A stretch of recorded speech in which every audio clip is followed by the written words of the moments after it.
Hello, Assalamualaikum. Shraddha instruction to share করব how to add chart elements in MS PowerPoint Bangla. First time তোমাদের সাথে share করব কিভাবে আমরা MS PowerPoint এর মধ্যে চার্ট এলিমেন্টস অ্যাড করতে পারি। তো কাজটা করার ক্ষেত্রে আমরা সেই ক্ষেত্রে এখান থেকে এই যে মিনিমাইজ করার পরে তো আমার এখানে একটা চার্ট তৈরি করা আছে। তাছাড়া আমরা এই চার্টের এলিমেন্ট এই বিষয়গুলো ছাড়াও আমার চ্যানেলে এই চার্টের উপর আরেকটা ভিডিও দেওয়া আছে, সেটা হচ্ছে কিভাবে আমরা চার্ট তৈরি, ডিজাইন এবং আমাদের ফরম্যাট করতে পারি। এগুলো আমি কিভাবে করতে পারি এর উপর ভিডিও আমার চ্যানেলে দেওয়া আছে, তোমরা একটু দেখলেই বুঝতে পারবে। তো এখন আমরা আমাদের এখানে যখন একটা চার্ট নেই, এখানে কিন্তু চার্টের মধ্যে কার্সর নেই। এখন যখন চার্টের মধ্যে কার্সরে আমরা নিব, এখানে কিন্তু এই ডিজাইন আর ফরম্যাট নামে দুইটা ট্যাব চলে আসে। এখন আমি ধরো বিষয়টা তোমাদের দেখাই। তো বিষয়টা আমি ধরো আমাদের কাজটা করব, সেই ক্ষেত্রে আমরা কি করবো, বিষয়টা করার ক্ষেত্রে এখন আমি প্রথমে যে মানে এদিকে আসবো, আমি তোমাদের বিষয়টি দেখাই। এখন আমি আমাদের এখান থেকে প্রথমে আমার বিষয়টা করার জন্য এই যে এদিক থেকে দেখবো, পর আমরা এখান থেকেও দেখবো। আমি যদি এই যে এখানে এখানে আসি, তো এদিকে দেওয়া আছে চার্ট এলিমেন্ট, আমি এখানে ক্লিক করলে কিন্তু অপশনে চলে আসলো। এখন দেওয়া আছে এক্সেস। এক্সেস কোনগুলো বলে ঠিক মতো উঠিয়ে দিয়ে দাও। এই যে এখানে এই যে এগুলোকে বলে এক্সেস, নিচে যারা থাকে যে উপরে থাকে এগুলোকে এক্সেস বলে। টিক মার্ক দিলে এক্সেসটা চলে আসে। তাছাড়া আমি এখানে আসলে বলছে আমরা আমাদের এখান থেকে আমরা যে এক্সেসের বিষয়টা, এটা কি আমরা প্রাইমারি হরিজন্টাল নাকি ভার্টিক্যাল রাখবো। তো আমরা আমাদের যদি এই যে এখানে একটু আসি, এদিকে আসলে এখন আমি যখন এই যে এক্সেস এর মধ্যে আসলে আমরা যদি ভার্টিক্যাল টিকমার্ক উঠিয়ে দিই, ভার্টিক্যালটা চলে যাবে, টিকমার্ক দিলে চলে আসবে।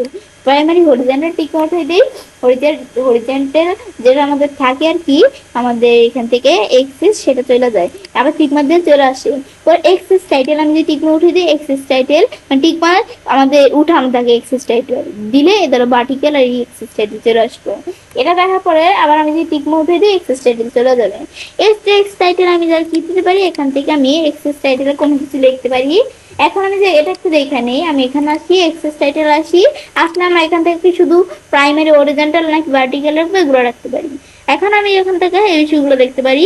তাছাড়াও আমি যে এক্সেস টাইটেল নিব, আমি ধর এখানে এক্সেস টাইটেল আগে কিছু লেখা নেই, আমি এখানে নিচে যেগুলো দেওয়া এগুলো আমাদের স্টুডেন্ট নেম, আমি স্টুডেন্ট নেম লিখবো। আমি তোমাদের বিষয়টা একটু ভালোভাবে দেখাই। স্টুডেন্ট নেম, স্টুডেন্ট নেম, ব্যাস লেখার পর এখন আমি যদি এখানে আসি, এখানে আসলে তো এগুলো আমি ধরো এখান থেকে কি লিখি, মার্ক। তো এগুলো যেহেতু স্টুডেন্ট মার্কস, তো সেই ক্ষেত্রে আমি মার্কস লিখছি। লেখার পর আমি যদি এখন এখানে আসি, এখন এটা আমার লেখার পরে আমি চাইলে কি করতে পারি, এই বিষয়গুলো আমরা আমাদের এখন চাইলে এই বিষয়টা করতে পারি। এখন এখানে আসলে আমি যদি যে এখানে মর অপশন আসি, এখানে আসলে কিন্তু বিভিন্ন অপশন চলে আসছে। এখন বিষয়গুলো আমি চাইলে ফরম্যাটিং করতে পারি। এখন এটা সিলেক্ট করা আছে, এটার মধ্যে গ্রেডিয়েন্ট, ফিল না পিকচার, টেক্সচার, এগুলো কোনটা দিব দিলে চলে আসবে। সেম আমি যদি এটা সিলেক্ট করি, এটার মধ্যে আমি যদি এখান থেকে ফরম্যাটিং দিতে চাই, এটার ফরম্যাটিং চলে আসলো। এগুলো কিন্তু আমি বিভিন্ন ফরম্যাটিং দিতে পারি। বাট এটা আমি দেখলাম কি কাজ করে, এটা হচ্ছে এক্সেস টাইটেল বিষয়টা আমার মোর অপশন থেকে এই ফরম্যাটিং এর কিছু বিষয় দেওয়া আছে, এগুলো করতে পারি। পরে চার্ট টাইটেল, টিকমার্ক দিয়ে চার্ট টাইটেল চলে যাবে, আবার টিকমার্ক দিয়ে চার্ট টাইটেল চলে আসবে। এটা কি এখানে কিন্তু এই চার্ট টাইটেল টিকমার্ক দিয়ে চলে আসে, টিকমার্ক দিয়ে চলে আসে। তাছাড়া এখানে আসলে সেন্টার ওভারলি দিলে চার্ট টাইটেলটা মাঝখানে থাকবে, এবং চার্ট দিলে এই যে স্বাভাবিক যেটা থাকে এটাই থাকবে। আর মোর অপশন চাইছে তো আমরা জানি চার্ট ফরম্যাটিং করা যায়। তাছাড়াও এই মোর অপশন না এসে যদি এই চার্ট টাইটেল সিলেক্ট করা ফরম্যাট আসার পরে ফরম্যাট সিলেকশন আসি, তবুও কিন্তু আমি কাজটা করতে পারি। এখন এখান থেকে আমি কি ফরম্যাটিং করব, এখন এখানে কিন্তু আমরা পিকচার টেক্সচার পরে প্যাটার্ন ফিল দেওয়া আছে, এগুলো দ্বারা ফরম্যাটিং করতে পারি। আমি যদি এভাবে দেই এভাবে চলে আসবে, এটা দিলে এভাবে চলে আসবে। তাছাড়া এখানে আসলে আমাদের বিভিন্ন বিষয় দেওয়া আছে, এই দিলে কিন্তু এরকম চলে আসলো। এটা আমি দেখলাম কি কাজ করে।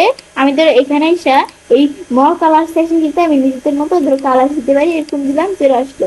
তাছাড়া এখানে আসার পরে ইডো পার্ট থেকে আমি ইডো পারে এসে আমি নিজেদের মতো দিতে পারি, ধরো এরকম কালার চলে আসলো। এই পিঙ্ক কালার চলে আসলো, দিলে যেরকম পিঙ্ক কালার চলে আসবে, এগুলো আমি নিজেদের মতো দিতে পারি। এটা একটু তোমার দেখলে বুঝতে পারবে কি কাজ করে। দেওয়ার পরে এখন আমি এখান থেকে তখন বিষয় দিলাম, এখন কিন্তু ক্লোজ করলে বিষয়টা হয়ে গেল। এটা আমি এগুলো বিভিন্ন বিষয় করতে পারি, আবার চেঞ্জ করি, ধরো চেঞ্জ হয়ে গেল, এই দিলে কিন্তু এরকম চলে আসে। এটা আমি একটু দেখলেই বুঝতে পারবো কি কাজ করে। মানে এগুলো আমি হচ্ছে যে বিভিন্ন ফরম্যাটিং করতে পারি চার্টের মধ্যে। পরে ডাটা টেবিলস, ডাটা লেভেলস কোনটা বলে, আমি যদি এখানে টিক মার দিই ডাটা লেভেলস, কিন্তু এটা আমাদের এখান থেকে যদি টিক মার উঠে ডাটা লেভেলস চলে যাবে। আমি যদি এখন টিক মার দিই এদের উপরে কিন্তু ডাটা লেভেলস চলে আসছে। ব্যাস, পর ডাটা টেবিল কিন্তু এদের এখন কিন্তু কোনো টেবিল নেই। আমি ডাটা টেবিল দিই, তার স্টুডেন্ট মার্কস নিয়ে, স্টুডেন্ট নেম নিয়ে একটা টেবিল তৈরি হয়ে যায়। পর আমি যদি ডাটা টেবিলে আসলে আমার কি নো লিজেন কি এটা দিব, এটা দিলে যে এভাবে থাকবে। আর আমি যদি এই যে উইথ লিজেন কি দিই, যে লিজেন কি যেটা বলে যেগুলো বিভিন্ন কালার সেগুলো থাকবে। পর আমাদের এগুলো যদি আমরা এই যে এখানে মর অপশন আসি নিজেদের মতো করতে পারি। পর আবার আমি এখানে আসার পর বলছি কি আমাদের যে এখান থেকে বলছে ইরোর বাস, টিকমার দিলে এদের টিকমার দিলে এরকম চলে আসবে, টিকমার উঠে দিলে এরকম। তাছাড়া আমরা এখানে আসলে দেওয়া আছে আমি যদি স্ট্যান্ডার্ড ইরোর দিই এভাবে থাকবে, পার্সেন্টেজ দিয়ে এভাবে। আমি যদি স্ট্যান্ড আমাদের ডিভিশন দিয়ে এরকম থাকবে। মর অপশন সাইজ আমরা নিজেদের মতো এগুলো সেট করতে পারি। পর আবার এখানে আসলে এটা পরে রিডলাইন টিকমা উঠে দিলে চলে গেল, টিকমার দিলে চলে আসবে, ডিজাইন টিকমা উঠে দিলে চলে যাবে, টিকমার দিলে চলে আসবে। রিডলাইন কিরকম রাখবো রাখতে পারি। এখন আমি যদি লিজেন্ডে লিজেন্ডে আসলে আমাদের লিজেন্ড কোডটা বলে, আমি এখানে যদি রাইট দেওয়া আছে যদি টপ দিই উপরে লিজেন্ড চলে আসতো। এই যে এটাকে বলে লিজেন্ড, মানে আমাদের লিজেন্ডটা কোন জায়গায় রাখবো, আমি যদি লেফট দিই বাম পাশে থাকবে লিজেন্ড, বটম দিলে বটমে থাকে। পর আমি যদি এই টপ দিই এই টপে চলে আসবে। পর ট্রেন্ড লাইন এগুলো আমি দিতে পারি, টিকমার দিলে এই যে আমি টিকমার দিয়ে আমরা কি দিয়ে ট্রেন্ড লাইন বানাবো, এই যে ওকে দিলে ট্রেন্ড লাইন চলে আসবে। এটা হচ্ছে মূলত আর কি ট্রেন্ড লাইনের বিষয়টা। দেখার পরে এখন আমরা যে বিষয়গুলো আমরা এখানে আসার পর এই যে এখান থেকে দেখছি সেম বিষয়গুলো অ্যাড চার্ট এলিমেন্ট থেকেও দেখতে পারি। এক্সেস কিরকম রাখবো, এদের মাউস পয়েন্টার রাখলেই কিন্তু দেখায়, ক্লিক করতে হয় না। মন অ্যাক্সেস অপশন থেকে এক্সেস ফরম্যাটিং করতে পারি। এক্সেস টাইটেল কিরকম রাখবো, মাউস পয়েন্টার রাখলে দেখায়। চার্ট টাইটেল কিরকম রাখবো, নাম দিলে কোনো চার্ট টাইটেলই থাকবে না। তাছাড়াও মড টাইটেল অপশন থেকেও নিজেদের মতো করতে পারি। পরে ডাটা লেভেলস কিরকম রাখবো, কোন জায়গায় ডাটা লেভেলসটা রাখবো, ইনসাইড বেস আমাদের, পরে এই যে আউটসাইড আমাদের ডাটা ক্যালাউটস এগুলো আমি রাখতে পারি। তাছাড়া মড ডাটা লেভেলস অপশন থেকে নিজেদের মতো করতে পারি। ডাটা টেবিলস কিরকম রাখবে, তার মাউস পয়েন্টার রাখলে কিন্তু দেখে, নাম দিলে কোনো ডাটা টেবিলস থাকবে না।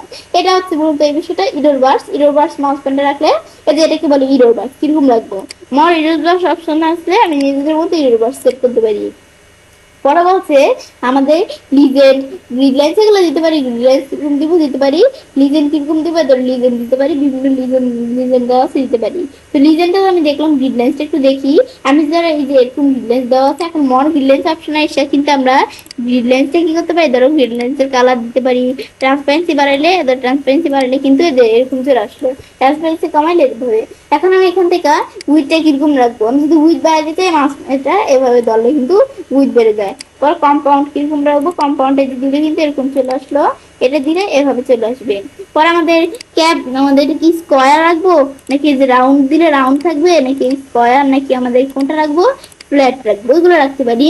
পর আমাদের বলছে এখানে কি আমরা এই এখান থেকে বিগিং অ্যাপ আরো রাখবো না কিরকম রাখবো, আমি যদি এভাবে দেই এভাবে দিকে এভাবে চলে আসলো। এখানে আইসা আমি যদি এটা দিই এভাবে চলে আসলো।